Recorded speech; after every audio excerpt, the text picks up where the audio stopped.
कि जो जो लोग भगवान को याद करते हैं उनकी पोथी है। अब जो नहीं जानते, अभी से मेरा चैनल है, उसके ऊपर ओके करो, सब्सक्राइब करो और मेरे से जुड़े रहो। और बोलना पड़ेगा राधे राधे। हम घर को मंदिर बना सकते हैं,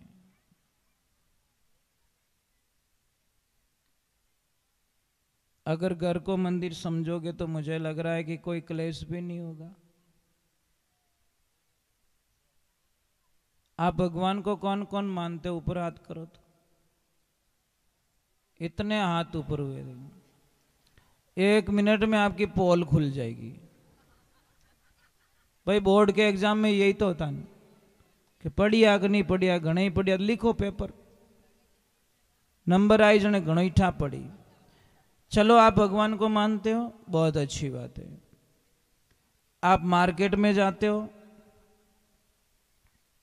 सर्दी पड़ रही है, आप अपने लिए स्वेटर खरीदते हो, अपने बच्चों के लिए खरीदते हो।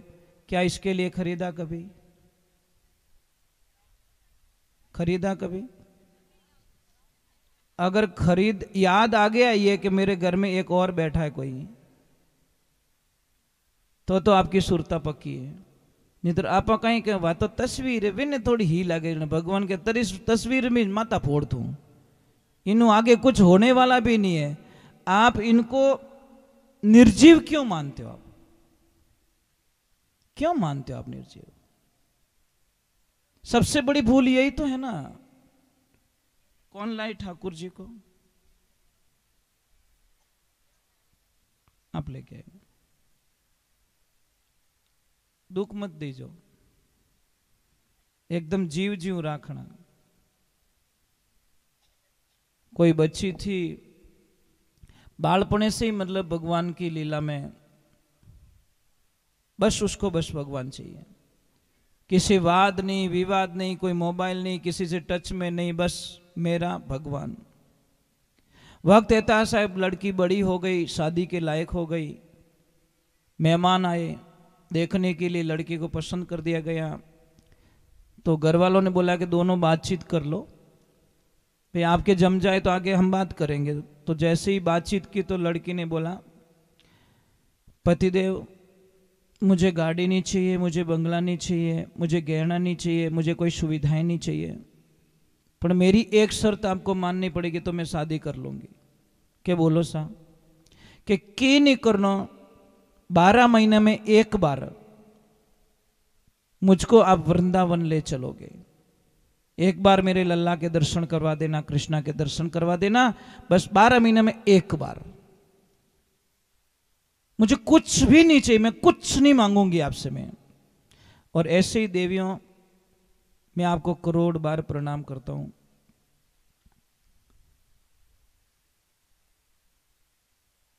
मुझे एक पता ही नहीं चलता कि कोई लड़की को नौकरी लग जाती है कंपनी में,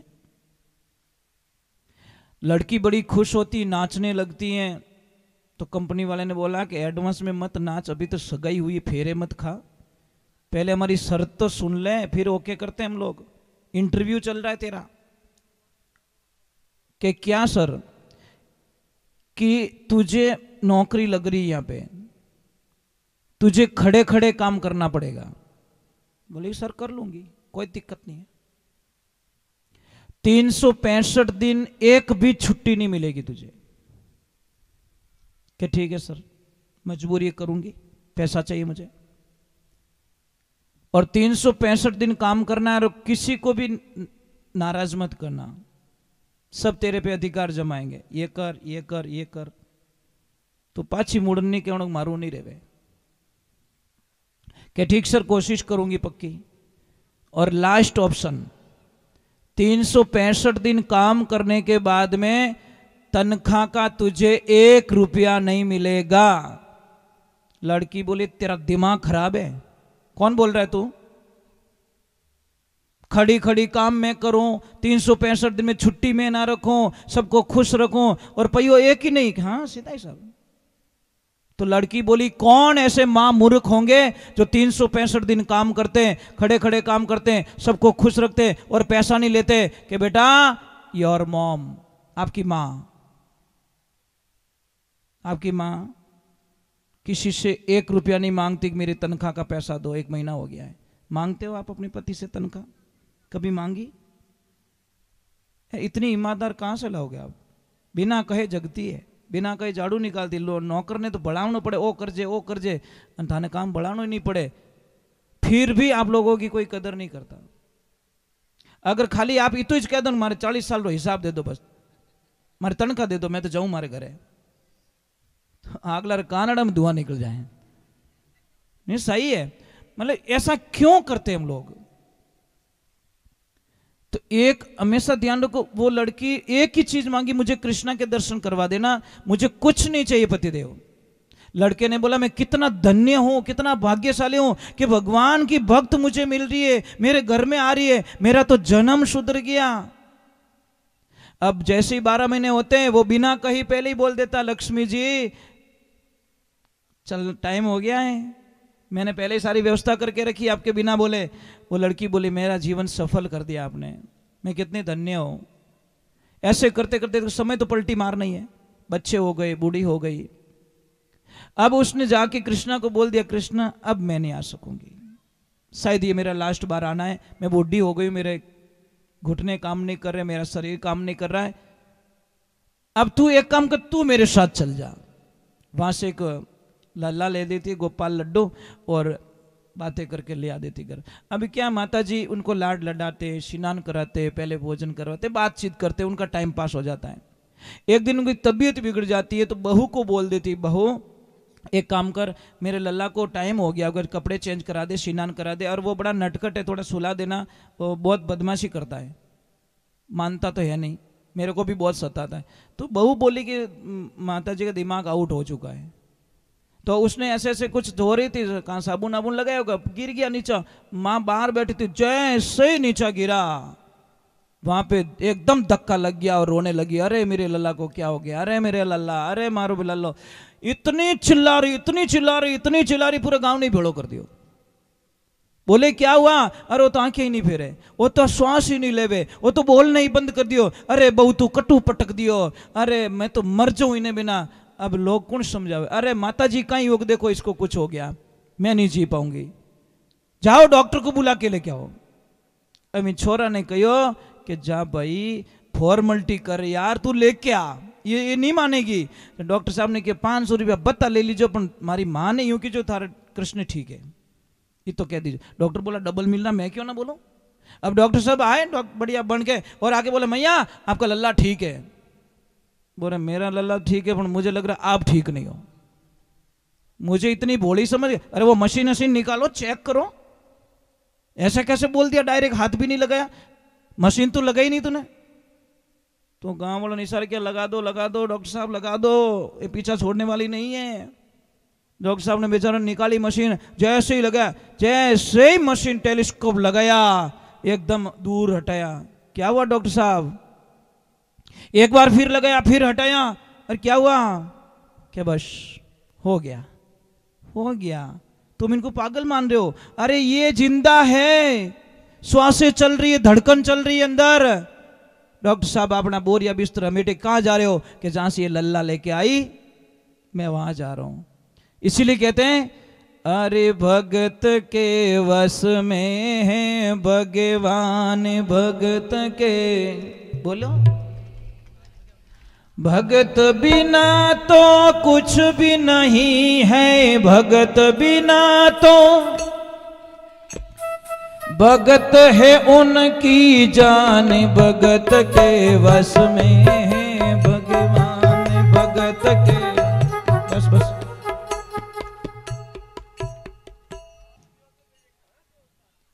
राधे राधे।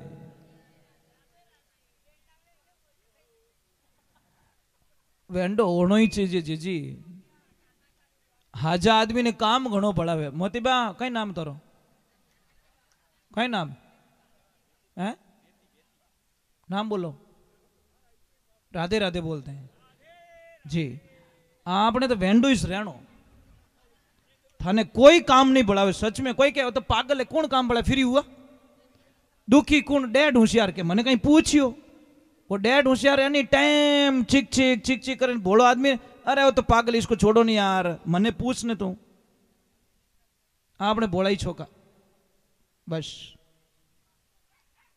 तो ये ध्यान रखें, इनको मूर्ति तक सीमित ना रखें, मूर्ति मत मानिए इनको, इनको सच में मानिए तो आपसे बातें होगी। आपको पता है एक बीच में अभी एक फेसबुक पे पता नहीं किस पे आया था, एक कोई जयपुर की बाई वृंदावन गई थी, अभी की बात है, तो वहां से वो लल्ला लेके आई थी और उनको वो बेटा ही मानते दोनों पति पत्नी। जब वो वापस गई तैयार कराने के लिए उसी दुकान पे, तो एक आदमी जाता है और वो पसंद कर लेता है, वो वहां खड़ी होगी कहाँ पे, और वो बोलता भैया इनको तैयार कर दो, ये मुझे दे दो। तो बोला ये तो इनका है, कि नहीं यार इनका है, कुछ भी है मैं ले रहा हूं इसको। साहब उसका चेहरा देखो ना, यहां से रोना आ गया।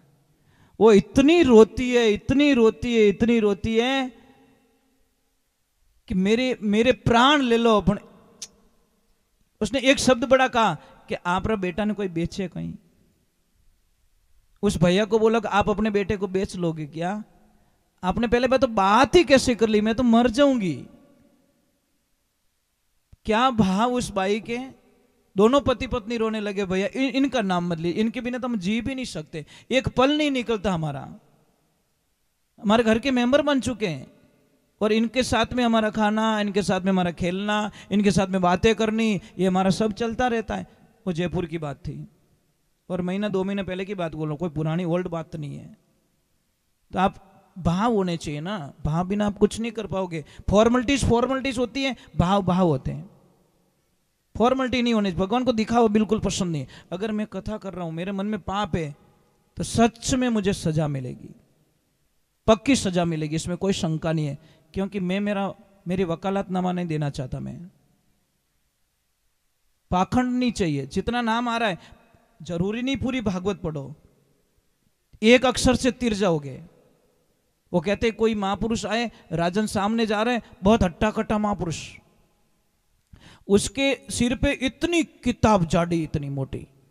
तो उसने पूछ लिया भैया कौन हो आप? कि मैं धर्म हूं। ये क्या है? कि ये मेरे पास पोथी है। कि क्या, किसकी पोथी? कि जो लोग भगवान को याद करते हैं उनकी पोथी है, उनका सब इसमें नाम है। तो राजा ने बोला अपना तो नाम हो ही नहीं सकता, क्योंकि मैं सत्संग गया नहीं, मंदिर कभी गया नहीं, कहीं नहीं गया। पर राजा की एक आदत बहुत बड़ी थी, गरीबों में खूब लौटाता था, खूब सेवा, मतलब खूब सेवा करना, खूब गरीबों को दान करना, हेल्प करनी, गायों को चारा डालना, वो करना। और बोला मैं तो कभी मंदिर तो गया नहीं, पूजा पाठ मैंने कभी की नहीं, तुम्हारा नाम तो नहीं हो सकता अंदर। पर उन्होंने बोला खोल के देख तो लो। तो देखा तो शायद नाम नहीं मिला। बोला मैंने पहले ही बोला आपको मेरा नाम नहीं मिलेगा, क्योंकि मैं कभी गया ही नहीं, मैं भगवान को याद करता ही तो कहाँ पहले। कुछ महीने होते फिर वो वापस आता है, और उस दिन इतनी सी पतली किताब लाता है, इतनी। बोला आज क्या है? कि उस दिन तो वो किताब थी जो भगवान को याद करते हैं, आज वो किताब लाए हो जिसको भगवान सुबह पहले याद करते हैं। समझ में आ रही कि नहीं आ रही? उल्टा हो गया, मतलब जिनको ईश्वर हमेशा याद करते हैं उनकी किताब लेके आया। तो राजा ने बोला इसमें तो हमारा नाम निशान हो ही नहीं सकता, हम जैसों को कौन याद करेगा? और जैसे ही खोला तो पहले ही पत्ते पे राजा का नाम चढ़ा हुआ। बोला ये कैसे? तो उन्होंने उत्तर दिया कि जो जन सेवा करता है, जो जीवों की सहायता करता है, हेल्प करता है, लोगों के प्रति दया रखता है, उसका नाम पहले पढ़ने पर होता है। भगवान की पूजा करो या नहीं करो उससे कोई फर्क नहीं पड़ता। आप यहाँ पे पूजा कर रहे हो, गणेश को, लड्डू गोपाल को स्नान कर रहे हो, प्रसाद, और बारे कुछ तो रोटी लेने नहीं गई, उन होठ मेल दियो અને કઈ ટબ્બો જ ભગવાન રહેલા તો નામદેવજી के वहां पे कौन गए? कौन गए? सूरदास जी महाराज की परीक्षा कैसे ली? नामदेव जी के वहां पे रोटी लेने के लिए गए ना भगवान, तो नामदेव जी क्या बोलते? अरे मेरी घी की गिलोड़ी ऊपर पड़ी है। भाव होने चाहिए। कुत्ते में भी भगवान है, गधे में भी भगवान है, हाथी में भी भगवान है। उनका शरीर चेंज है, शरीर चेंज है। अगर भगवान नहीं है तो आपका पशु आपके ही घर क्यों आता है? ये तो बता दो मुझे। आपके पाला हुआ कुत्ता आपके घर के पास में आके क्यों बैठता है? कुत्ता आधी रोटी खाता है, पूरी रात रखवाली करता है, और अपने मिनको ने धपाई जो पूरी रात खराटा ले। ये समझने की बात है। आपने देखा हमारे आश्रम पे इतनी गायें हैं। कौन कौन आए थे बाबे? आए थे ना वहां पे? वो जो घंटा लगा ना, गायें कहीं पे भी हो, मैं 1 घंटा बजाता हूं, ठीक है? घंटी बजा के एक ही आवाज लगाऊं, आ जाओ आ जाओ। पूरी पहाड़ के ऊपर 400 फुट हाइट पे दौड़ दौड़ के वहां पे आके खड़ी हो जाती है। लाने के लिए हमारे कोई पीछे आदमी रखा हुआ नहीं है, कोई आदमी नहीं पीछे, खाली आवाज लगाता हूं घंटी बजा के, आ जाओ आ जाओ आ जाओ। सारी गायें ऊपर आ जाती है। અને इत पहाड़ में तो मिनक भी दौरा चढ़े, मिनक भी क्या कौन चढ़े ऊंचा, और गायें 5 मिनट में पूरी गायें वहां पे आ जाएगी, 5 मिनट में। कारण क्या है? उनको पता है कि किसी ने आवाज लगा दी है, ये घंटी क्यों बजाई है, ये चीज है। तो विश्वास होना चाहिए भाई, हमने तो गाय माता में ही भगवान देख लिए बस। गोलोचनी किसे कहते बता सकते हो? नहीं तो मैं कल बताऊंगा। गोलोचनी किसे कहते हैं? ये बहुत राज की बात बताऊंगा मैं कल। आखिर रात मंथन करोगे आप। कोई आदमी को ऐसे मोड़ पे ले जाके छोड़ना चाहिए कोड वर्ग में कि वो पूरी रात उसके ऊपर ही मंथन करे, ताकि वो मन भाग तो उड़ में फंस जावे, और मैं आपको यहाँ पे फंसा के छोड़ रहा हूँ। नहीं बोलूंगा ना, आप रिपीट नहीं करोगे, नहीं तो आप बड़े कई हिसाब किताब लगो, बटे जानो वो करना ना, टमाटर लाना धनिया को नहीं वो को नहीं तो वो रिपीट है क्या मतलब आपको बार बार ये कथा रिपीट होगी दिमाग के अंदर। अगर अभी बता दूंगा तो काम खत्म हो जाएगा। हाँ, कल नहीं आओगे तो भी आओगे वापस, इतना भी मजबूर कर दिया मैंने भाई। ये तो आनंद कोई ऐसे मोड़ पे जाना चाहिए ना। अगर बैंक वालों कह दे कि थारे लोन पास करना है, साइन करे, लो सपया ले लो, तो फिर उन्हें कौन कदर करे? साइन करें बाद में कि आ कमी है, हमें साहब आई, हमें बिना साइन होना बाकी है, अटे थोड़ी फॉर्मेलिटी में कमी रहेगी, अटे वो कागज कम रहेगी, 15-20 दिन महीनों पर काटे वो।